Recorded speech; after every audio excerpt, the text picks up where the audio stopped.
Hello, hello, hello. The Product Uncensored show is back. This is the show where we talk about all things product with product people focusing on Southeast Asia. At least we try to do that most of the time. And I'm your host, Colin Pell. We are at episode 4 today. For 4. Okay, that was 8. But yeah, if this is your first time on the show, welcome. I highly recommend that you also check out our previous episodes once you've finished this one. And if you prefer podcasts rather than videos, please check out our episodes on Anchor, Spotify, Google, and Apple as well. The links will be in the description. Now, if you have enjoyed our shows so far, I really hope that you will consider subscribing to this channel because that lets me know that I'm actually doing something right. I'm getting the right guests, I'm touching the right topics. And while you're at it as well, please tell your peers and colleagues about this show. Now, today's show, as with all our shows, it's another special episode. Our guest is a product leader in an industry that is actually more well known for its brawn rather than its tech or software. He's an avid anime fan, I believe, and he's also a real funny guy, at least to me. So, ladies and gentlemen, let me try this and see what I get it right. I'm going to say, it's time! And welcome to the show, Jonathan. Well done, Colin. Well done. Happy to be here. Thank you. So, just curious, did you know where that line "It's time" came from? No, but I presumed it was some kind of announcement at some kind of combat sport event. Yes, you are 100% correct. It is actually from one of your competitors. It's from the UFC. Of course. Yes, so Bruce Buffer introduces every fight, and that's like his trademark line. So yeah, I thought I'll do it on this show. So yeah. Geez, thanks for propping up one of our competitors, Colin. Hey, I'm gonna give you 1 hour to talk about your organization. All right. So we gotta be fair, right? Gotta be equal. Yeah, so. That's true. That's true. Yeah. All right. Cool. So let's start with, again, as usual, I always start with your journey into product. And you actually had you've got a really interesting career because you spent a lot of time in Microsoft, and you were actually doing like search advertising. You were head of consumer apps. Yeah. Was that in any shape or form product management, or was that not product management? No, I mean, we called ourselves product managers, but for the most of my time at Microsoft, what I was doing is mostly marketing related. So even though we were product managers, essentially we were product marketing managers. And basically it's not the kind of product management that we are talking about today. Yeah. Okay, very interesting. So maybe before we go to that, because actually the part I'm very interested to know, and I promise for the listeners, I will spend time talking about his transition from Microsoft to Rakuten Viki. But as an introduction, maybe tell us a little bit more about yourself. Yeah, sure. So, I mean, the way I look at my career, especially in product, is that I'm really a late starter. To be honest, I've really only started doing what we call product management today since my days at Viki, which was about 4 or 5 years ago, right? If I look back over my last, 15 years of experience, I started out as an engineer doing J2E, Java development. Wow. I still know the difference between an entity bean and an EJB. And from there, I moved to IBM where I was doing pre-sales. So that was actually a different job. I was actually selling to clients and customers, which brought me into evangelism, basically where we go out into the market and talk to a bunch of people and try to sell our stuff.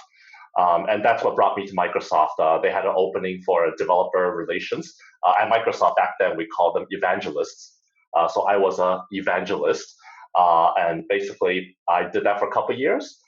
Within Microsoft, I had the opportunity to change roles a few times. So from developer relations, I moved into consumer marketing. And from consumer marketing in my last year at Microsoft, then I went into search advertising. So basically at that time, I was leading the business unit for search advertising for Southeast Asia, India, and Korea for Bing Ads, Microsoft's search platform. And really an opportunity came up for me to go to Viki, Rakuten Viki, to do product management, and I basically took it. So I think if I look back, I've been pretty fortunate that I've essentially tried almost every single role there is in technology, except maybe venture capital, which I have absolutely no interest in, by the way. Spreadsheets and I don't really match. But yeah, so it's been a strange journey, I would say, to get me to where I was today. Yeah. Okay. Yeah. In fact, actually, if I look through your experiences, one of it listed there is infantry officer. This is very, very interesting. Singapore Armed Forces.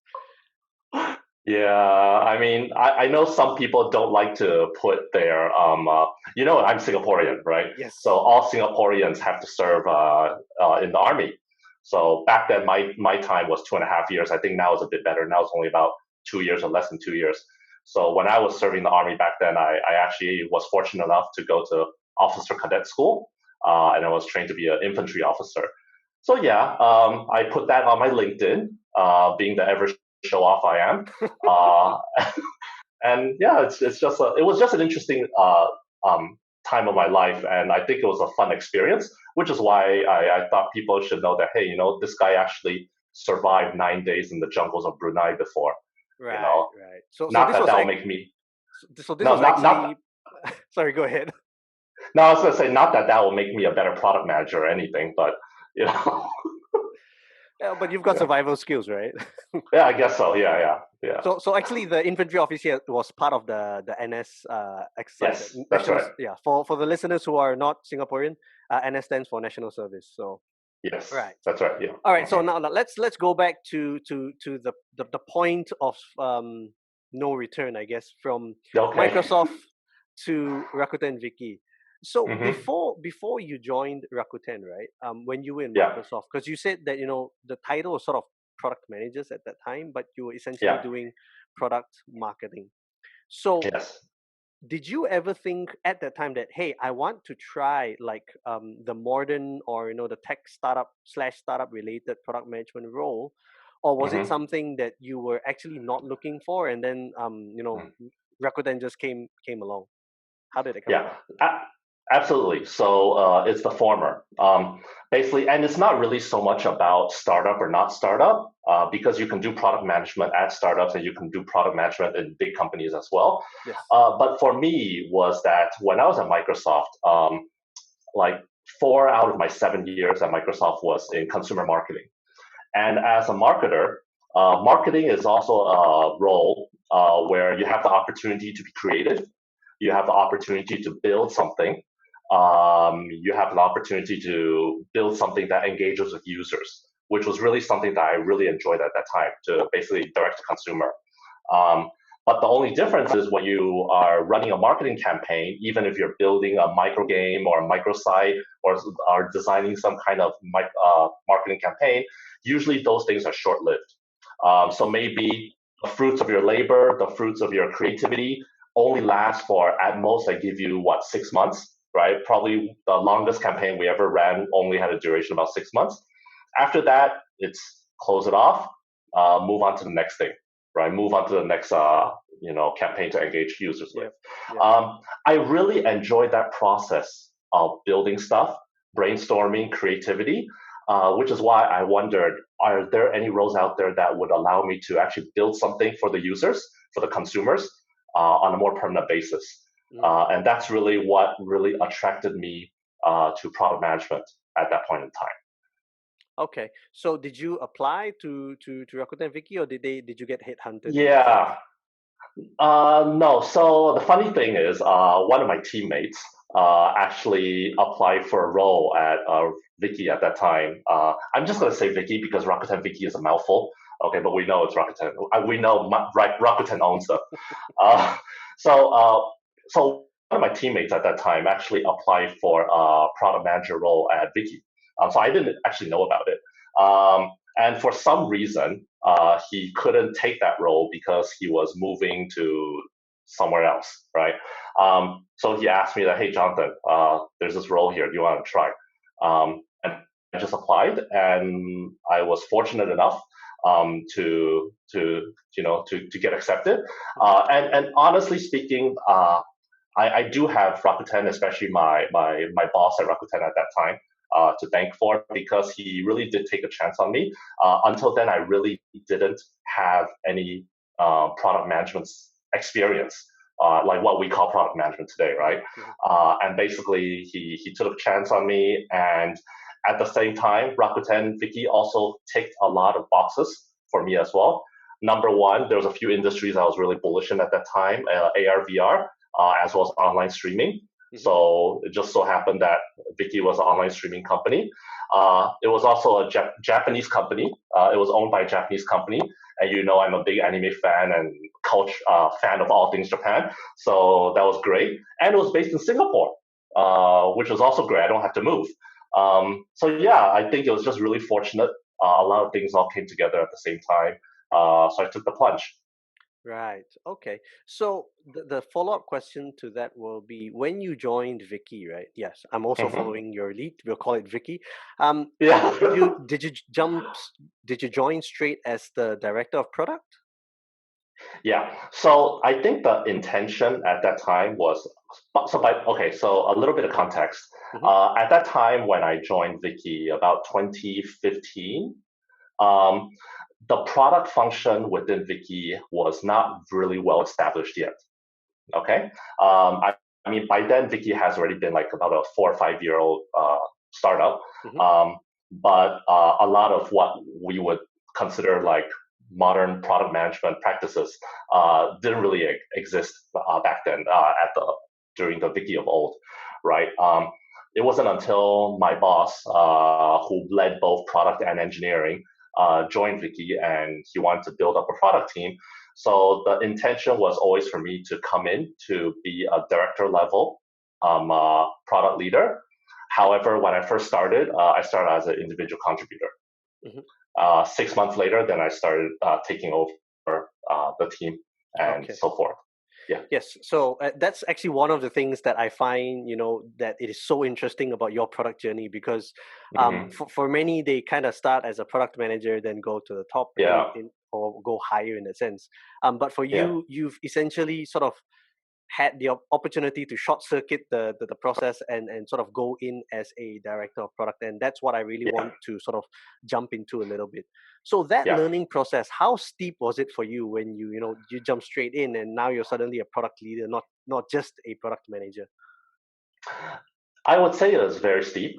To be honest, okay, so to be fair, I didn't start from zero, right? Because like I mentioned previously, my experience in consumer marketing, being the marketing lead for Asia Pacific for Microsoft's consumer apps and services at that time, gave me a strong foundation in, for example, looking at resource management, budgeting, people skills, soft skills, project management.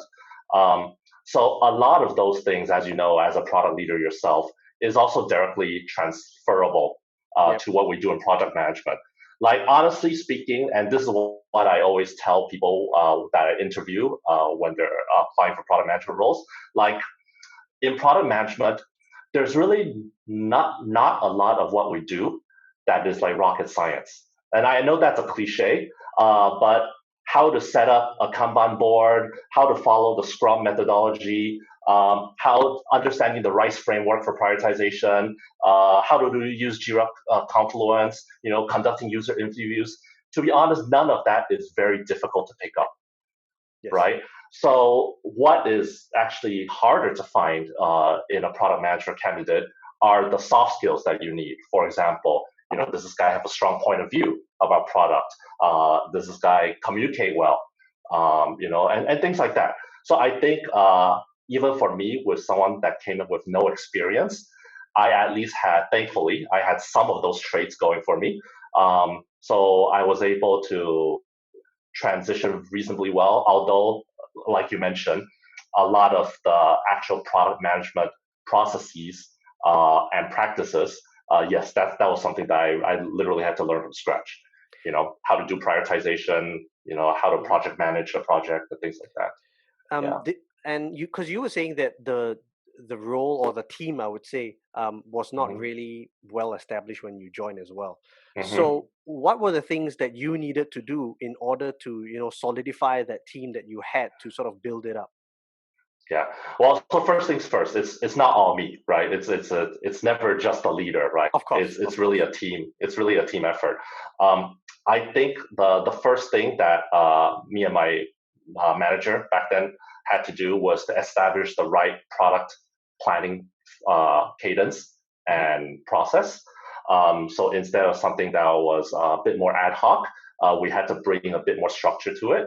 We also had to start looking at how we distributed product managers within the team into different areas so that it made logical sense and it can maximize people's skills and expertise in their respective areas, as well as to maximize agility, right? Beyond that, it was really just also about adopting good practices from the industry. Like, for example, I'm a very big fan of Martin Erickson's decision stack framework, where basically, if you look at product, it flows from having a strong vision statement up front down to a set of executable strategies, to a set of objectives to measure and key results to measure those strategies, which then propagate down to actual projects and features that you want to build. And underlying everything is a set of product principles. So when I first joined Viki, none of that existed, right? Mm. So as part of the process over the 4 years that we were there, was also to build that up. Right. But I Yeah. mean, I totally get your point where you say that, it's not just about the yourself and it's about, team effort and all that, which I totally Hmm. understand.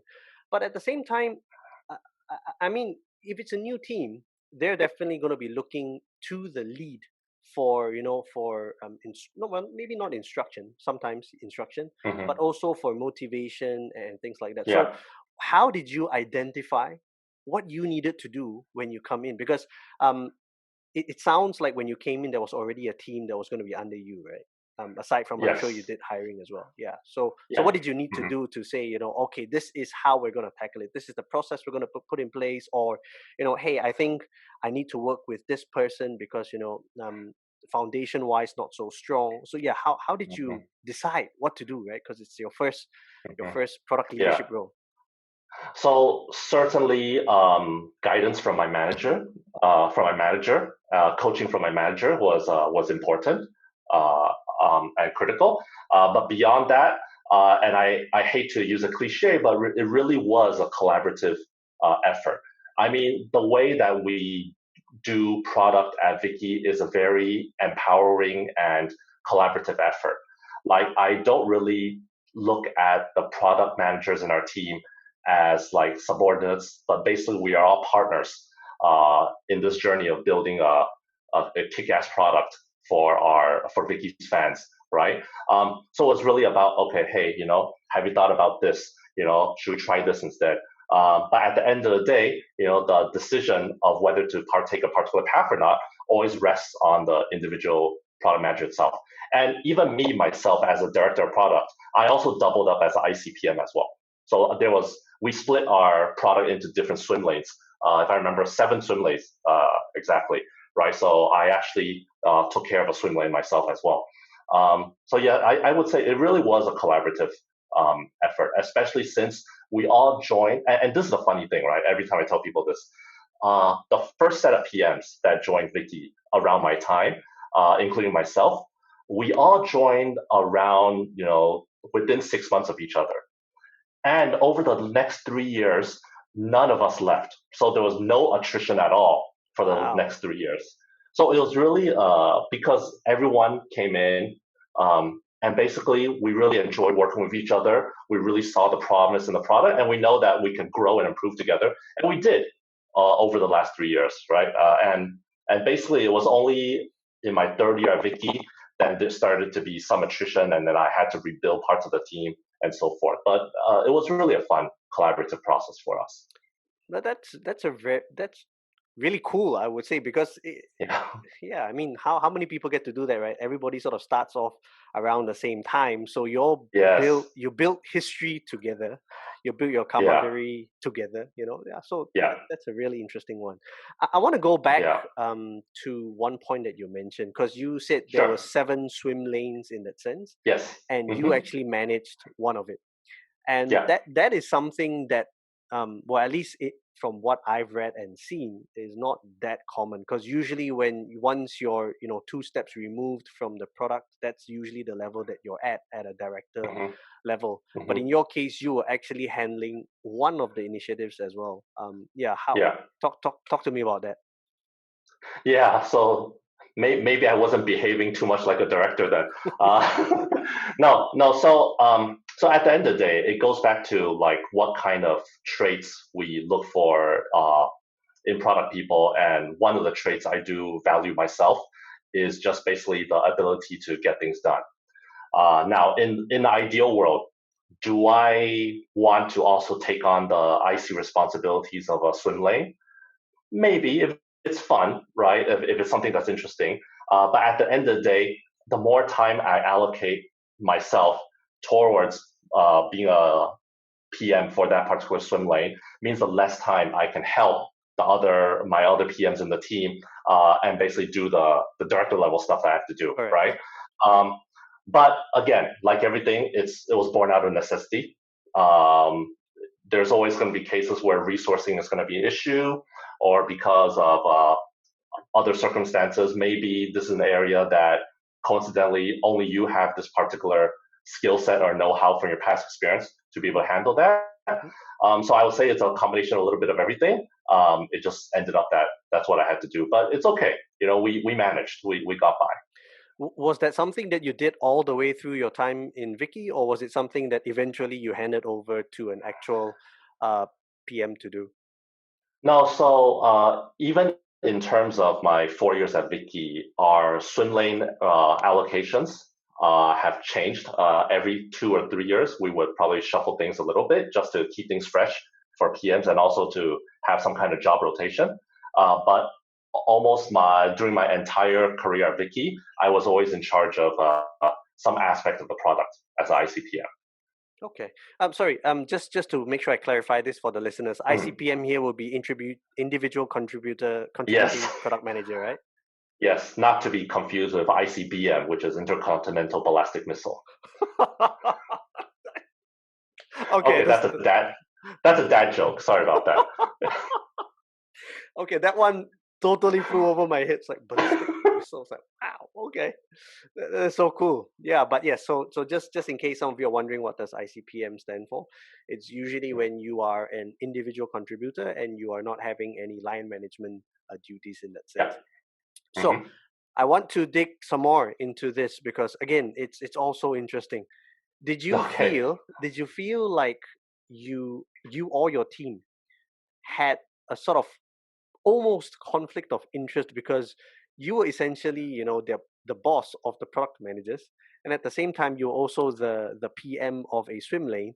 So did it Hmm. feel like, hey, anyone under his team, or the development team that you're working with, would get things done Hmm. easier because they know that, hey, he's actually the boss's boss, in that sense, from a product Mm, level. mm.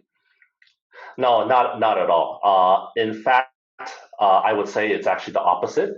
It was actually harder for me to get stuff done in my swim lane because at the end of the day, um, you know, because exactly this type of thinking, you also want to overcompensate to make sure that other PMs on your team, don't feel like they're being neglected in terms of resourcing or coaching or whatever.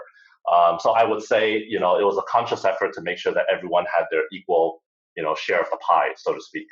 Okay, well, that's great. Yeah, Yeah, because again, like I said, the sometimes the unconscious effect, and that's something that's very real. And I've spoken to a few product leaders as well. That you don't yeah, want to make it feel as if you can get more stuff done, because yeah, this. Yeah. Okay. That's really good. Now let's talk about something that you actually gave a talk about. yeah, hmm, Totally didn't come out right. yeah, So, but you know what I mean. So for yeah, context for the listeners, Jonathan actually gave a talk at the Product Management Festival in Singapore, and he had actually talked about going Squadify, if I remember the title correctly, was it? Yeah, Spotifying, basically, yeah, implementing Spotify like squads for your product management organization. Mm-hmm. Yeah, Yes, and the interesting part was you gave that talk in 2019, or was it 2018? it's just last year. Okay, 2019, It's just right? last year. Yeah. Hmm. So at the time when you gave that talk, it was actually at the very early stages of it, and I was always very Yes. curious to know what became of it. Hmm.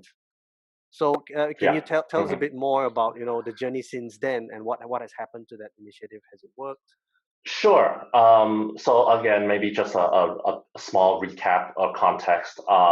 Sometime maybe 2 or 3 years into our time at Viki, my time at Viki back then, I think collectively among the PM team and even some of the engineering leaders, we felt that the way we were doing things was not very scalable.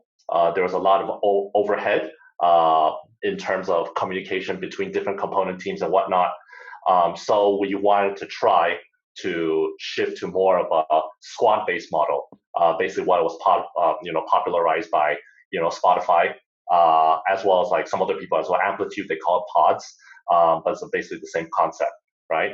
Um, so I would say it went okay for a while, but unfortunately, by the time I left, we weren't able to complete the full transition of our team to a squad-based model.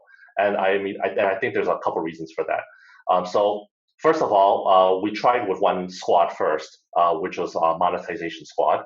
Um, that went okay for a while in terms of happiness among the team members. I think generally people were very appreciative and pretty positive about the way we was going. And after that, we actually started looking at other squads for maybe smaller squads for different aspects of our team. So, for example, we had a small squad set up just for our community-related features with a dedicated PM working on just community, and then the developers and whatnot directly attached to that PM as well as a designer. At the end of the day, we weren't able to scale it up anymore beyond that. And a large part of that was really also because, when you hear Spotify describe their squad model, everything always sounds really perfect. They have these cleanly cut, vertical lines and horizontal intersections. Um, and the reality is, yes, that's utopia. You can achieve that, but only if you have the right number of heads to fill those roles, right? So what we ended up seeing was that even near the end of my time at Viki, some of the people that were on the original monetization squad, they actually had double hat to cover other stuff. So that sort of defeats the purpose of a squad in the first place, Yeah. right? But again, it's not because we wanted it to be that way. It was really out of necessity, out of some urgency from other areas at that point in time and whatnot, right? So yes, I would say I think we certainly don't regret trying it out and going down that path. But if you really want to go all the way, you must not only have the commitment from a process perspective to implement something new, but also from a resourcing perspective to make sure that the team is properly resourced in order to fulfill all those different roles on the different squads. Okay. Okay. Have you read the article that came out recently? I think it came out. Let me check. It's April. It came out in April by one Jeremiah Lee, who actually talked Uh about the failed squad goals. So he was actually in huh. Spotify, and he was talking about Okay. why the Spotify model failed. Yeah. In his actual description line is actually Spotify doesn't use the Spotify model, and neither should you. I think I saw the headline, but I didn't read that article. Yeah. Okay, yeah, because I'm very curious to know from someone who's actually tried implementing it very similar Hmm. to what they were doing, as in, where Yeah. would you think the where it fell down basically? You've said one already, that was, Yeah. you needed enough leaders in that sense, they needed to be Yeah. competent enough to be able to do that. Hmm. Double hatting was a big Yeah. problem. Did you Yeah. feel, because one of the things that Jeremiah actually talks about was that the autonomy part worked really well, But Mhm. he said, the collaboration part was difficult because many people assume that collaboration comes automatically. And the other Mhm. problem was also matrix management solved the wrong problem. That's it in his words. I'm quoting him in that sense. Did you find Mhm. any similarities with what he said, or was that experience different for you? I mean, I think matrix management is always going to be a problem, especially the larger your matrix becomes, the more complexity, the more different paths that you have to manage. But to me, besides resourcing, which I mentioned earlier, I think the other really main issue, or I would say, is probably one of the main reasons why squad models may fail, is the lack of a strong vision or goals set for the team to pursue. Um, I mean, just to set some context, right? Like on a personal level, we didn't give up. I didn't give up on squads. I was actually very pleasantly surprised when I joined One Championship that even in our small engineering team that we have today, we're actually practicing squads. And I didn't do this. Like this is something that was set up when I came in. So I was obviously very thrilled. And the reason why I feel that it's actually even working for us now, like just to get a sense of scale, like at One Championship, we have only about 20 engineers, whereas at Viki, we had easily 3, 4 times that. Um, but for us, it works is because I feel just from a vision setting, objective setting, just getting people to be aligned to go in the right direction. If you want to be like Spotify, what did they say, right? Loosely coupled but tightly aligned, Hmm. right? So you can have that autonomy, but unless you have the strong guidance, in terms of where your marching orders should be, which direction you should be go to, it will fail. Yes, because exactly you're right. Like when you're autonomous, unless you focus in the right direction, you may go all over the place, right? And I think that is probably one of the key things aside from resourcing that I would feel that is a critical success factor that you will Okay. need to consider if we want to do squads. Would you say that building squads in Vicky would be something that you would want to be remembered for? Is that something that you would say is the highlight or not? I mean, I, I mean, I don't need like trophies or or things like that. No, but I mean, it certainly was a great experience, and I think for not only for me, but for everyone at Viki or for everyone who was still there when we went embarked on this experiment, I think it was a good learning experience for everyone. It certainly was not a blazing success, as we already qualified, but it wasn't a complete failure as Hmm. well. And I mean, that's really one of the main things about product management in general, right? It's really a never-ending learning journey. Hmm. And so I would say no regrets. I think we tried it and we met some success, but it was a great learning experience for everyone. Yep. Yep. Yeah, and I think that's something that for listeners to actually take to heart, right? That Mhm. as a product manager, from my experience, you're going to be wrong more times than you are right because you're always testing, you're always trying, and we got to take the wins with the losses as well, and just make sure Yeah, that we learn from the losses, right? Because one yeah. of the things nowadays is now popular to sort of piss on this, fail fast, fail Uh-huh. early, because you shouldn't Oh talk about it yeah, as yeah, failure. And honestly, yeah. I think there is some truth to it because Hmm. in sometimes it feels like we glorify failure, but I guess the Yeah, most important thing is if it fails, we learn and we do better, then that's yeah. to me good enough, right? You should glorify the learnings, not the failure itself. Yes, correct. If you fail but learn nothing, then that's also really bad. That's the travesty, man. Yeah, True travesty. yeah. Okay, so now you Mm. alluded to it earlier, so I'm going to jump into it as well because you said that when you went to one what do you call it, one championship. One championship, yeah. Mhm. So why did you decide to move to one championship? Um, I think a couple reasons. Number one, I have been at Vicky for 4 years already at that point in time, and I feel that a lot of what we aspire to do as a product team, we were able to achieve over the last 4 years. And again, it's not on me, and in fact, I actually probably should get the least of the credit. It's really about the team and the collaboration of the entire company, right?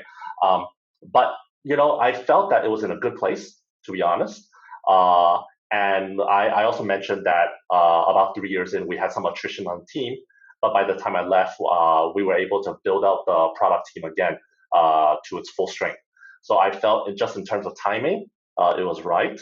I think it was also time for me to take on a new challenge, especially when I learned about One Championship, where the situation of One Championship, it reminded me a lot of when I first started at Viki, where they're also it's a startup, right?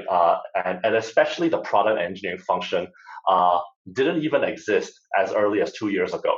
So it's literally a startup within a startup.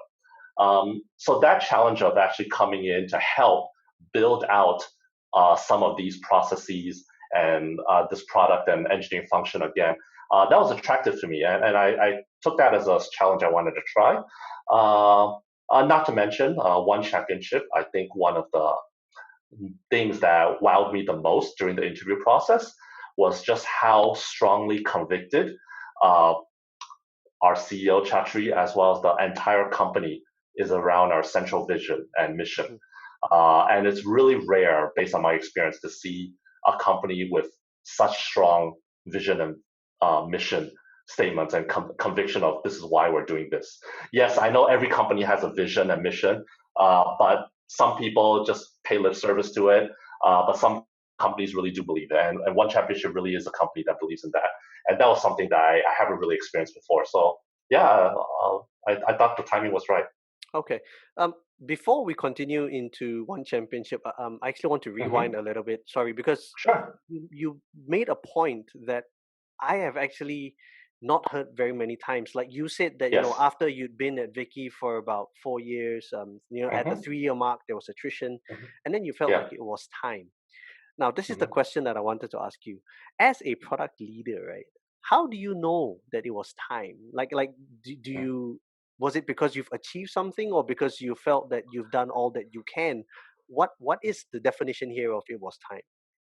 Well, so to clarify, at the 3 year mark, when we had some attrition in the team, that was definitely not the time, Oh yeah, because sorry. Yes.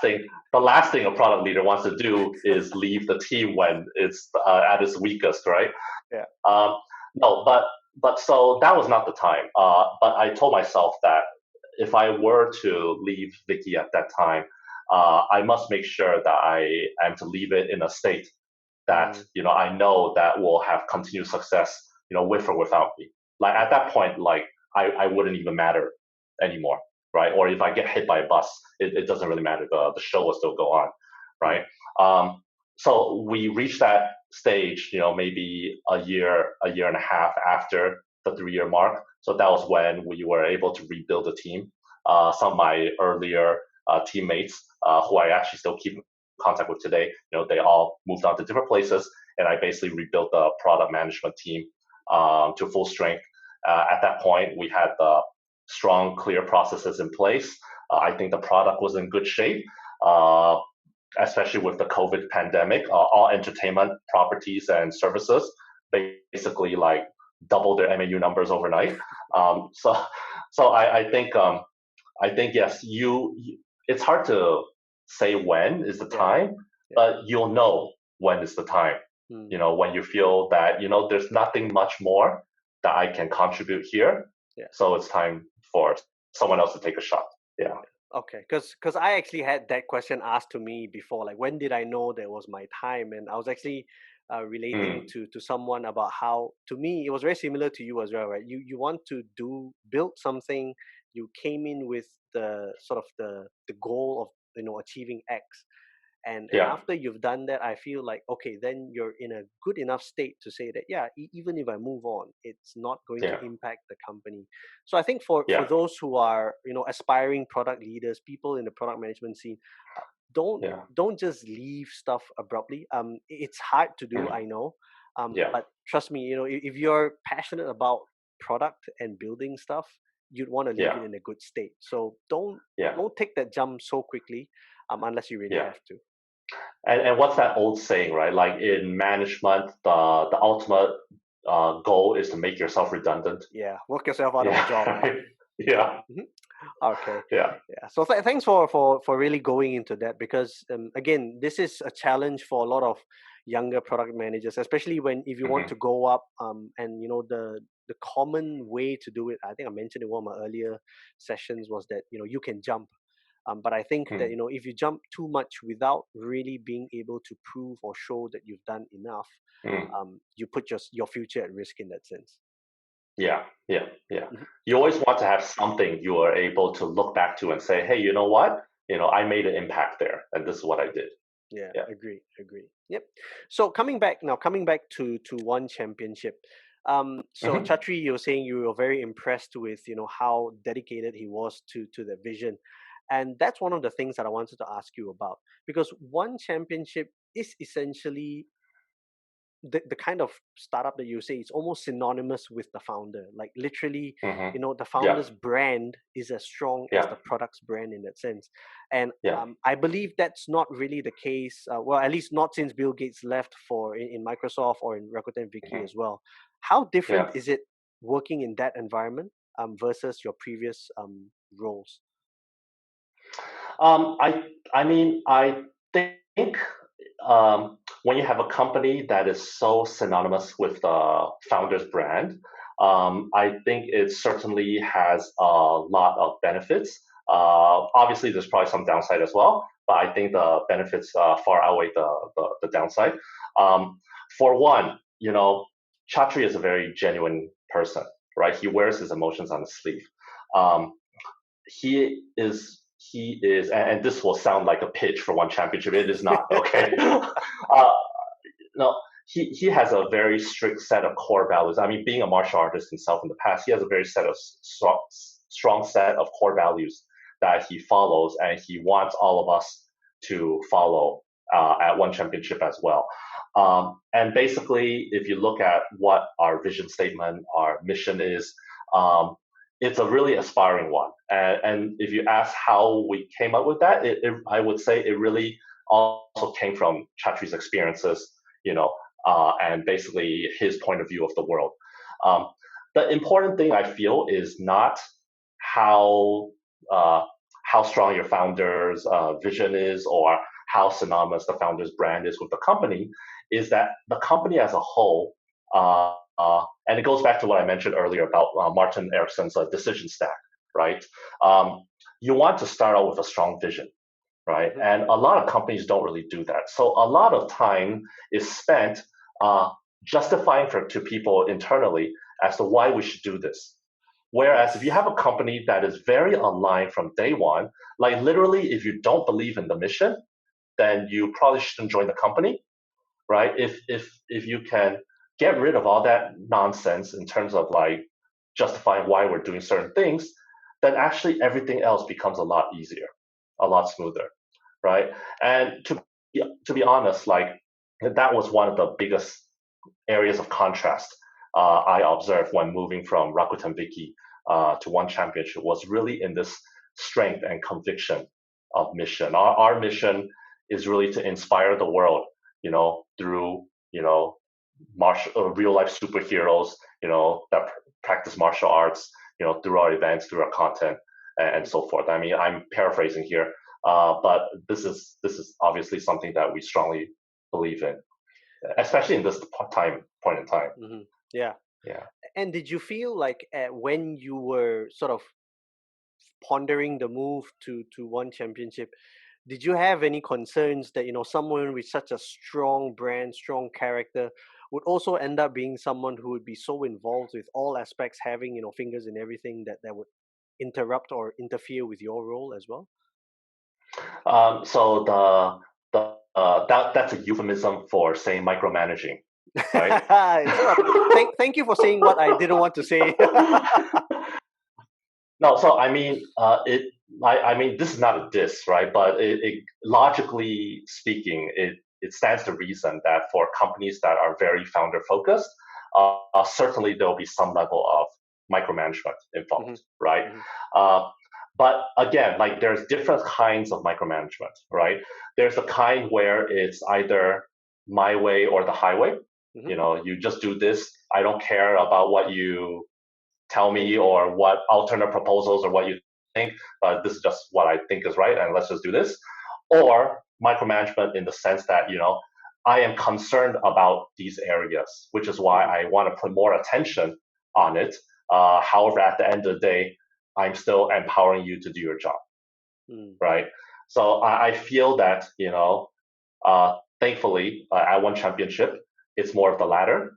Oh. So I think certainly, we have to do a lot to not only for our leadership team, but also for the rest of the company to basically do a bit of education on the role of product, the role of engineering, especially since our team is so new, right? One championship historically is a sports media Mm. property. I mean, one of the biggest in Asia, mind you, but still a sports media property. I wouldn't really say it's a technology company as of yet today, although we're working very hard to invest in our product and tech and engineering capabilities, Mm-hmm. which is why people like me were hired as part of that process, right? So yes, there's some education that needs to go on as to exactly what does product do, uh, but I think it's all good. It's certainly nothing I feel that is actually slowing us down Mm-hmm. or making things difficult. And at the end of the day, everyone is aligned on marching in that same direction, which is great. Right, right. I just realized that I actually didn't give more context. So One Championship is a mixed martial arts company, and the joke I Yes. made in the beginning, UFC, they're also another mixed martial arts company. So Yeah. basically, Jonathan works in the industry where fighting is the key focus in that sense. Yeah. Hey, but that's not all we do. We also do esports as well. Okay, that is very interesting. Tell me more. Tell me Yeah. more. No, so I mean, uh, one championship started out as just a MMA Hmm. promotion for basically for combat sports, right? Yes, yes. However, in recent years, we also started different content stacks. So one esports is a new unit that was spun up, I think about 18 months ago, probably, and basically it's focused on esports, right? And if you think about it, there's a lot of similarity between combat sports and esports besides the fact that they have sports in the name. Um, for combat sports, you run live events where competitors compete with each other, athletes compete with each other, right? Same thing with esports. It's also around live events. It's also around the unpredictability of which team will win, and it's also about competition. And same thing, it still aligns to our mission. We're looking at competition and these real life superheroes, these real life athletes or esports players, to basically be able to tell their story so they can help inspire, the hundreds of millions or billions of people across Asia. Okay, okay, that's really interesting because, like you said, right, One Championship is so synonymous with combat sports that Yes. it probably I didn't think to see what esports, what side of esports they were in. Which Yeah. then brings me to my next question. So Sure. in One Championship, again, you are sort of like the director of product, if I remember correctly. Yeah, that's right. Okay. So what's your current remit? Like what do you have to do right now in One Championship, given that the cash cow in that sense is really the hmm combat sports? What's your remit hmm there at this point in time? hmm So it's really about supporting our leadership team, supporting my boss, supporting our product engineering team to basically build out our first party digital platforms. So if you look at a typical combat sports league or any sports league for that matter, usually how they make revenue would be things like sponsorships, Hmm. ticket sales Yep. from basically having fans attend the events live, Yep. as well as broadcast rights. Yep. So Pay per view basically, either pay per view or maybe just selling it to say or Hotstar syndicated. India Yeah. or syndicated, yeah, basically, right, Hmm. Hmm. for some lump sum, right? So beyond that, right, that's all good. That's what all traditional sports properties do, right? But beyond that, I think we have a vision to be one of the first uh, digital first sports properties in the world. So to that end, we're also building out our digital capabilities, our own app, our website, our own first-party OTT video on demand streaming capabilities, as well as even looking into things like AR VR experiences, gaming, Mhm. as well. How do we leverage our one IP to directly engage with our consumers? So that's sort of the remit of not just myself, but the remit of our entire product engineering team. Okay, okay. And one of the interesting questions that I had, and this was actually triggered by the previous session that I had, was because one championship is a Oh, with Sylvia. yes, yes, because Yeah. one championship I was saying just now, it's combat sports mainly, right? Yes. And it's so Hmm. it's the what's the word I'm looking for here? I'm missing that word. The assumption or the synonymity in that sense is always Yeah. testosterone fueled, blind Mm. rage, go kill somebody. Does that actually make it harder to attract female talent? Like, yeah, does that have in any way impact to hiring for your team? No, I mean, I would say like um, the view of combat sports is only being competed by male athletes. That's a fairly dated view. Even if you Hmm. look at UFC today, our competitors as well as Yep, ourselves, we actually have a very strong roster of female female. competitors, female Yes. athletes as well, Hmm. Hmm. right? So I think certainly across all combat sports and across all leagues, not just ourselves, it's actually becoming more and more diverse, Hmm. sport. So I don't necessarily think that that's an issue. Yeah. Okay, but does that traditional view, because like for example, I know that one championship has Misha Tate on as one of Yes, its we do. ambassadors, Yeah. and I Yeah. think it's a massive coup, by the way. But Yeah. like if let's say you were trying to hire for the product team or the engineering team, do people actually Hmm. feel like, oh, I'm actually going to a very violent sporting company? Does that ever come up? No. No, because again, right, it's really not about the violence. And in fact, yes, although we cannot deny that when you have competition where people are hitting and punching each other, there's going to be some violence there. Hmm. But that is really not what we're glorifying at all, Yep. right? For us, competition is healthy. Hmm. For us, um, the best thing in my eyes, this is my personal opinion, the best thing that I see in my eyes is after a tough competition between two athletes in the ring, afterwards, after the winner's announced, the two competitors shake hands or hug each other, right? That is really what we're glorifying, the sportsmanship, the fact that these people, these athletes, they had to overcome so many difficult challenges in their life, whether they came from a really poor or poverty background to get to where they are today, to become a world champion at one championship. That is the kind of story that we want to tell. It's really not about the violence at Hmm. all. Yep, I really like the way you phrase it as well because well, if it's not very abundantly clear to the listeners, I actually watch MMA. I enjoy it simply because Ah, okay.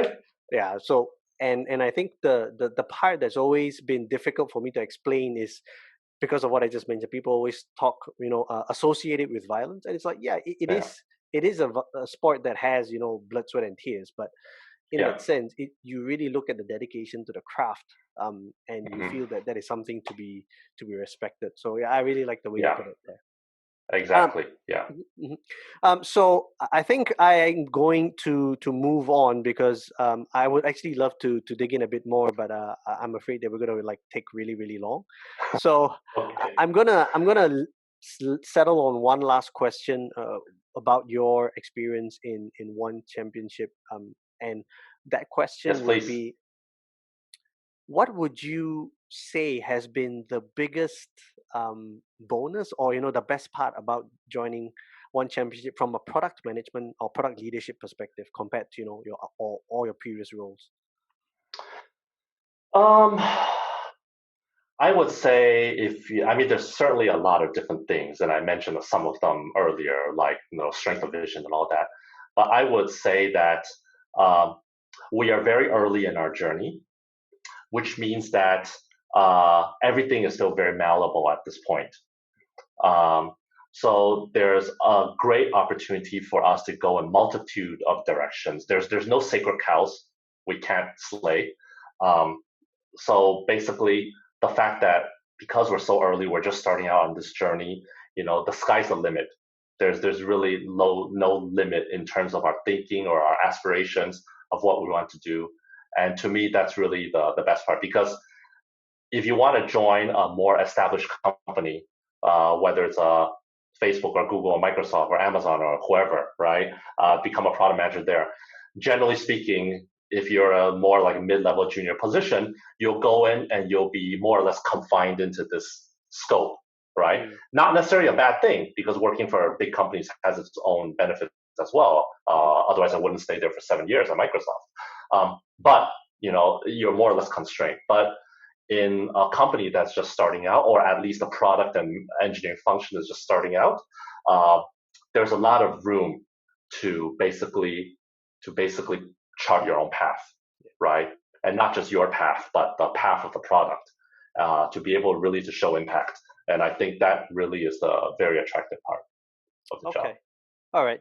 I'm going to move on to the last section, but I actually promised someone I know that I would actually say this on the show, and I'm actually Really? going to say yes. So, Okay. so one of the things that has been making headwaves, unfortunately not from One Championship's perspective, but actually UFC's perspective, is they've been trying to build this thing called Fight Island. Right?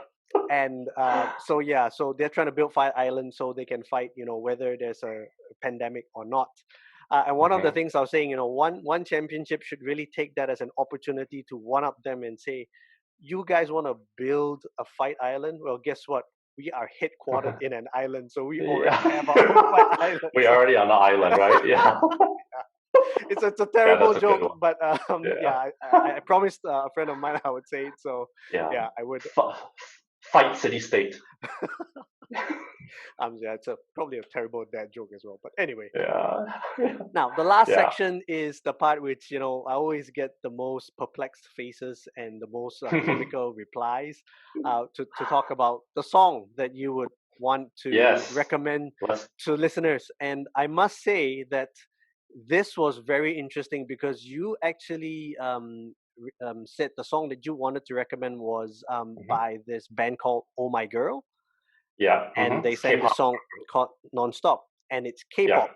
And for a guy who's everything Japanese to recommend something K-pop, isn't that a travesty? Well, yeah, and that's what I thought. But as if Viki did not change my life in more ways than one, this is another thing that changed my life when I was there, which is when I joined Viki, I was very strong proponent of J-pop and anime and basically Japanese pop culture in general, right? But I guess working 4 years around Korean content and Korean dramas and K-pop and whatnot does rub off on you. So I'm sorry to say, I am more of a K-pop fan now than a J-pop fan. But it's okay, right? Because I generally enjoy pop culture, especially Asian entertainment, which is why I love working in this space. I really enjoy my time working at Viki. I also enjoy my time here at One Championship. We're all in the entertainment space, right? But in terms of musical taste, I certainly converted. It's just too bad, man. Okay. But why don't you tell us more about why this song? Yeah, okay, certainly. So Nonstop is the latest track by this K-pop girl group called Oh My Girl. And I really like Oh My Girl and follow them over the last few years for a few reasons. Number one, when I was at Viki, they actually did a collaboration with us.